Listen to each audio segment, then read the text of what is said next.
Eventos Finais, capítulo 5. A vida devocional do remanescente. Vida dupla. Nesta época, pouco antes da segunda vinda de Cristo nas nuvens do céu, deve ser efetuada uma obra como a de João Batista. Deus chama homens que preparem um povo para permanecer em pé no grande dia do Senhor. Para transmitir tal mensagem como a de João, precisamos ter uma experiência espiritual como a sua. A mesma obra precisa ser efetuada em nós. Temos de contemplar a Deus e, contemplando-o, perder de vista o próprio eu. A comunhão com Deus refletir-se-á no caráter e na vida. Os homens conhecerão em nós, como nos primeiros discípulos, que estivemos com Jesus. Eis o que dá ao obreiro um poder que nada mais será capaz de lhe comunicar. Jamais devemos permitir ser privados de tal poder. Carecemos de viver uma vida dupla, vida de pensamento e de ação, de silenciosa prece e infatigável trabalho. Oração e esforço, esforço e oração serão a ocupação de nossa vida. Deveis orar como se a eficiência e o louvor fossem todos atribuíveis a Deus, e labutar como se o dever fosse todo vosso. Ninguém sem oração se encontra livre de perigo durante um dia ou uma hora que seja. Aquele que nada faz senão orar, em breve deixará de o fazer. Firmemente fundados em Cristo. A tempestade vem, a tempestade que há de provar a fé de todo homem, de que espécie é. Os crentes devem estar agora firmemente arraigados em Cristo, do contrário, serão extraviados por algum aspecto do erro. Far-nos-ia bem passar diariamente uma hora a refletir sobre a vida de Jesus. Deveremos tomá-la ponto por ponto e deixar que a imaginação se apodere de cada cena, especialmente as finais. A única defesa contra o mal é Cristo habitar no coração mediante a fé em sua justiça. A menos que nos unamos vitalmente a Deus, nunca poderemos resistir aos não santificados efeitos do amor próprio, da condescendência com nós mesmos e da tentação para pecar. Podemos deixar muitos hábitos maus, podemos, por tempos, separar-nos de Satanás, mas, sem uma ligação vital com Deus pela entrega de nós mesmos a Ele, momento a momento, seremos vencidos. Sem conhecimento pessoal com Cristo e constante comunhão, achamo-nos à mercê do inimigo. E havemos, afinal, de fazer-lhe a vontade. Cristo, e Ele crucificado, eis o que deve constituir o tema de nossas meditações, de nossas conversas e de nossas mais gratas emoções. Moldados pelo Espírito Santo.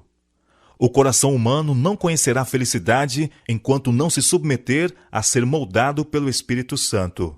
O Espírito afeiçoa a renovada alma ao modelo, Jesus Cristo. Mediante sua influência, a inimizade para com Deus é mudada em fé e amor, e orgulho em humildade. A alma percebe a beleza da verdade, e Cristo é honrado em excelência e perfeição de caráter. Não há um impulso de nossa natureza, nenhuma faculdade do espírito ou inclinação do coração que não necessite achar-se a todo instante sob a direção do Espírito de Deus. O Espírito nos ilumina as trevas, informa nossa ignorância e ajuda-nos em nossas múltiplas necessidades. Mas a mente precisa dilatar-se constantemente para Deus. Caso seja permitido que se introduza aí o mundanismo, se não temos desejo de orar, nem desejo de comungar com aquele que é a fonte de força e sabedoria, o Espírito não habitará em nós. A necessidade de estudar a Bíblia. Nenhum coração renovado poderá ser conservado em estado de aprazibilidade sem a aplicação diária do sal da palavra. A graça divina deve ser diariamente recebida, do contrário, homem algum permanecerá convertido. Seja a vossa fé consubstanciada pela palavra de Deus. Agarrai firmemente o testemunho vivo da verdade. Tende fé em Cristo como Salvador pessoal. Ele tem sido e será sempre a nossa rocha dos séculos. Os cristãos devem estar se preparando para aquilo que logo irá cair sobre o mundo como terrível surpresa. E esta preparação deve ser feita mediante diligente estudo da palavra de Deus e pelo levar a vida em conformidade com seus preceitos. Pessoa alguma, a não ser os que fortalecem o espírito com as verdades da Escritura, poderá resistir no último grande conflito. Apenas os que forem diligentes estudantes das Escrituras e receberem o amor da verdade estarão ao abrigo dos poderosos enganos que dominam o mundo. Nosso povo precisa compreender a palavra de Deus. Carecem de um conhecimento sistemático dos princípios da verdade revelada, que os habilitará para o que há de vir sobre a terra e os impedirá de serem levados em roda por todo o vento de doutrina. Entesourar as Escrituras na memória. Várias vezes, cada dia, preciosos e áureos momentos devem ser dedicados à oração e ao estudo das Escrituras, nem que seja para guardar na memória um só texto, a fim de que haja vida espiritual na alma. A preciosa palavra de Deus é a norma para a juventude que quer ser fiel ao Rei do Céu. Estudem eles as Escrituras, entesourem na memória texto sobre texto e adquiram o conhecimento daquilo que o Senhor disse. Edificai um muro de passagens bíblicas ao vosso redor, e vereis que o mundo não poderá demoli-lo. Entesourai as Escrituras na memória e retrucai então a Satanás quando ele vier com as suas tentações. Está escrito. Foi dessa maneira que o nosso Senhor enfrentou as tentações de Satanás e resistiu a elas. Pendurai as preciosas palavras de Cristo na galeria da memória. Elas devem ser muito mais apreciadas do que o ouro ou prata. Ao trabalhar, tende convosco uma Bíblia de bolso e aproveitai toda oportunidade para entesourar na memória suas preciosas promessas. Chegará o tempo em que muitos serão privados da palavra escrita. Se, porém, essa palavra é gravada na memória, ninguém poderá tirá-la de nós. Estudai a palavra de Deus, entesourai na memória suas preciosas promessas, para que, quando formos privados de nossas Bíblias, ainda estejamos de posse da palavra de Deus. Apocalipse 14. Uma âncora para o povo de Deus. Nesses últimos dias, é nosso dever determinar o pleno significado das mensagens do primeiro, do segundo e do terceiro anjo. Todas as nossas transações devem estar de acordo com a palavra de Deus. As mensagens do primeiro, do segundo e do terceiro anjo estão todas unidas e são reveladas no 14º capítulo do Apocalipse, desde o verso 6 até o fim. Muitos que abraçaram a terceira mensagem não têm tido experiência nas duas mensagens anteriores. Satanás compreendeu isto, e seu olho mau estava sobre eles para os transtornar. Porém, o terceiro anjo lhes estava apontando o lugar santíssimo, e aqueles que tinham tido experiência nas mensagens passadas estavam a apontar-lhes o caminho para o santuário celestial. Muitos viram a perfeita cadeia de verdades nas mensagens do anjo, e alegremente as receberam em sua ordem, e pela fé seguiram a Jesus no santuário celestial. Estas mensagens foram-me representadas como uma âncora para o povo de Deus. Aqueles que as compreendem e recebem serão preservados de ser varridos pelos muitos enganos de Satanás. Ensinar a mente a crer na palavra de Deus. Os que se sentem na liberdade de questionar a palavra de Deus, de duvidar de tudo aquilo em que houver algum pretexto para ser descrente, verificarão que será necessário enorme esforço para ter fé quando vierem tribulações. Quase será impossível vencer a influência que prende a mente habituada a descrer, pois por meio dessa atitude a alma é retida no laço de Satanás e se torna incapaz de romper a temível rede que cada vez mais é firmemente tecida em volta da alma. Ao adotar uma atitude de dúvida, o homem recorre às instrumentalidades de Satanás. Mas a única esperança daquele que se acostumou com a descrença é cair todo desvalido sobre o Salvador e, como uma criança, submeter a vontade e seus desejos a Cristo, para que seja libertado das trevas e conduzido à sua maravilhosa luz. O homem não tem poder para libertar-se a si mesmo da armadilha de Satanás. Aquele que se acostuma a questionar, duvidar e criticar, se fortalece na incredulidade. Preparação para as provações futuras. Os servos de Cristo não devem preparar determinado discurso para apresentá-lo quando forem levados a juízo por causa de sua fé. Devem preparar-se dia a dia, entesourando no coração as preciosas verdades da palavra de Deus, alimentando-se dos ensinos de Cristo e fortalecendo sua fé pela oração. Então, Quando levados a juízo, o Espírito Santo lhes trará à lembrança as verdades que hão de alcançar o coração dos que as ouvirem. Qual relâmpago lhes trará Deus à memória, justo quando for necessário o conhecimento obtido mediante diligente exame da palavra divina. Homens que agora pregam a outros, ao examinarem, quando chegarem o tempo de angústia, a posição em que se encontram, verificarão que há muitas coisas para as quais não podem dar uma razão satisfatória. Até que fossem assim provados, desconheciam sua grande ignorância.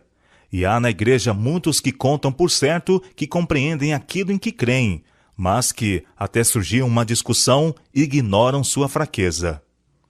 Quando separados dos da mesma fé e forçados a estar sozinhos e expor por si mesmos sua crença, ficarão surpreendidos de ver quão confusas são suas ideias do que têm aceito como verdade. Controlar as faculdades mentais. A capacidade de dar uma razão de nossa fé é uma boa consecução, mas se a verdade não for mais funda que isto, a alma jamais se salvará. O coração deve ser purificado de toda contaminação moral. Poucos compreendem que é dever exercer domínio sobre seus pensamentos e imaginações. É difícil manter a mente indisciplinada, fixa em assuntos proveitosos. Mas se os pensamentos não são devidamente empregados, a religião não pode medrar na alma. A mente deve estar preocupada com as coisas sagradas e eternas. Do contrário, nutrirá pensamentos frívolos e superficiais. Tanto as faculdades morais como as intelectuais precisam ser disciplinadas e se fortalecem e desenvolvem pelo exercício. Grandemente necessitamos encorajar e cultivar pensamentos puros, castos e fortalecer as faculdades morais em vez das inferiores e carnais. Ajude-nos, Deus, a nos despertarmos de nossos apetites autocondescendentes. O exemplo de Enoque. Enoque andou 300 anos com Deus, antes de sua trasladação ao céu, e a situação do mundo não era então mais favorável ao aprimoramento do caráter cristão do que hoje. E como Enoque andava com Deus? Habituou a mente e o coração a sempre sentirem que ele se achava na presença de Deus, e quando estava perplexo, suas orações ascendiam a Deus para que o guardasse. Ele recusava tomar alguma decisão que ofendesse a seu Deus. Mantinha o Senhor continuamente diante de si. Orava: ensina-me o teu caminho, para que eu não erre. Qual é o teu desejo ao meu respeito? Que farei para honrar-te, meu Deus? Assim, ele moldava constantemente a vontade e as atitudes de acordo com os mandamentos de Deus e tinha completa confiança de que seu Pai Celestial o ajudaria. Não tinha algum pensamento ou desejo egoísta. Sua vontade estava toda submersa na vontade de seu Pai. Pois bem, Enoque era um representante daqueles que estarão sobre a terra quando Cristo vier e que serão trasladados ao céu sem provar a morte. Enoque tinha tentações assim como nós. Estava rodeado de uma sociedade que não era mais propícia à justiça do que aquela que nos rodeia. O ar que ele respirava estava tão impregnado de pecado e corrupção como o nosso. Contudo, levava uma vida de santidade. Não se manchava com os pecados que predominavam na época em que vivia. Nós também podemos permanecer puros e incontaminados. Lembrar as bênçãos de Deus no passado. Ao recapitular a nossa história passada, havendo revisado cada passo do progresso até o nosso nível atual, posso dizer: louvado seja Deus! Ao ver o que o Senhor tem efetuado, encho-me de admiração e de confiança na liderança de Cristo. Nada temos que recear quanto ao futuro, a menos que esqueçamos a maneira em que o Senhor nos tem guiado e os ensinos que nos ministrou no passado. Um tempo para séria reflexão. Se já houve um tempo em que convinha que cada pessoa que teme a Deus refletisse seriamente, este tempo é agora, quando a piedade pessoal é essencial. Deve ser feita a indagação: o que eu sou? E qual é a minha obra e missão neste tempo? De que lado estou labutando? Do lado de Cristo ou do lado do inimigo? Que toda pessoa se humilhe agora diante de Deus, pois agora vivemos realmente no grande dia da expiação. Agora mesmo, os casos de muitos estão sendo examinados perante Deus, pois eles terão de dormir em suas sepulturas por um pequeno período de tempo. Vossa garantia nesse dia não é a profissão de fé, mas o estado de vossas afeições. O templo da alma está purificado de sua contaminação? Meus pecados foram confessados e arrependo-me diante de Deus por havê-los cometido, para que possam ser apagados? Tenho muito pouco apreço por minha própria pessoa? Estou disposto a fazer todo e qualquer sacrifício pela excelência do conhecimento de Jesus Cristo? Reconheço em todo momento que não pertenço a mim mesmo, mas sou a propriedade de Cristo e que meu serviço pertence a Deus, de quem eu sou? Devemos nós perguntar a nós mesmos: para o que estamos vivendo e trabalhando? E qual será o resultado de tudo isso?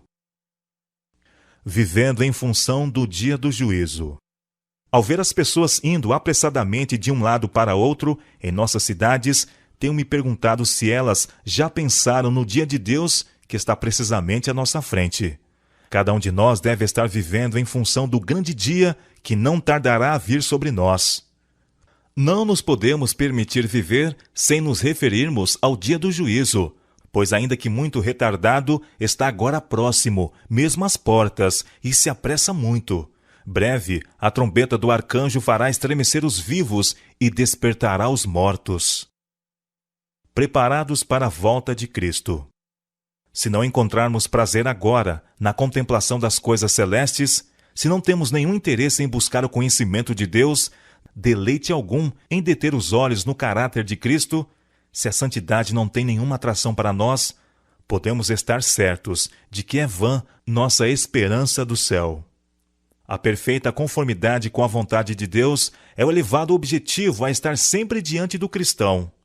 Terá prazer de falar acerca de Deus, de Jesus, do lar puro e bem-aventurado que Cristo preparou para os que o amam.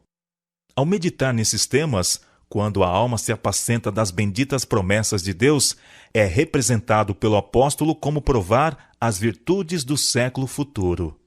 Se hoje estais em paz com Deus, estais preparados para receber a Cristo, se viesse hoje.